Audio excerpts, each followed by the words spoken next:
Hi చెల్లెలు, నిన్న evening వచ్చిన వీధులకి చిటపటలాడే చిన్న చినుకలకి చల్ల చల్లగా ఏమన్నా తిందామని అనిపించింది అనమాట. అరుణదేవుడే వద్దనకుండా వచ్చినప్పుడు మనం ఎందుకు వద్దనుకోవడం అని చెప్పి మేడ మీదకి వెళ్ళి చల్లగా ఆస్వాదించి కిందకు వచ్చేసా.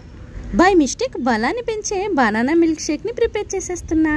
ముందుగా ఒక పెద్ద సైజు బనానా, కొద్దిగా జీడిపప్పు, ఒక కప్పు పంచదార, ఒక ప్యాకెట్ హార్లిక్స్, అలాగే ఒక ప్యాకెట్ పాలపొడి. ముందుగా మిక్సీ జార్ లోకి బనానా స్లైసెస్ ని యాడ్ చేసుకుని కొద్దిగా పంచదార, కొద్దిగా పాలపొడి, ఒక గ్లాస్ పాలని ఆల్రెడీ 5 hours పాటు ఫ్రీజర్ లో పెట్టుకుని గడ్డ కట్టిన తర్వాత ఇందులోకి యాడ్ చేసుకుని లమ్స్ అనేది లేకుండా ఫైన్ గా పేస్ట్ చేసుకోవాలన్నమాట. తర్వాత ఇలాంటి గ్లాసెస్ అయితే మన ఇంట్లో ఉంటాయి కదా, అందులో కొద్దిగా జీడిపప్పుని యాడ్ చేసుకుని మనం ఫైన్ గా పేస్ట్ చేసి పెట్టుకున్న బనానా మిల్క్ షేక్ ని కూడా యాడ్ చేసి ప్యాకెట్ హార్లిక్స్ మొత్తాన్ని కూడా ఇందులో వేసేసుకుని మళ్ళీ పైన కొద్దిగా జీడిపప్పుని యాడ్ చేసుకుంటే మన బహుశా బలాన్ని పెంచే బనానా మిల్క్ షేక్ రెడీ అవుతుంది. ఈ బనానా మిల్క్ షేక్ ని తాగిన వెంటనే షేక్ షేక్ అంటూ బెల్లీ డాన్స్ వేసేస్తారంటే నమ్మండి. వీడియో నచ్చితే లైక్, షేర్, సబ్స్క్రైబ్.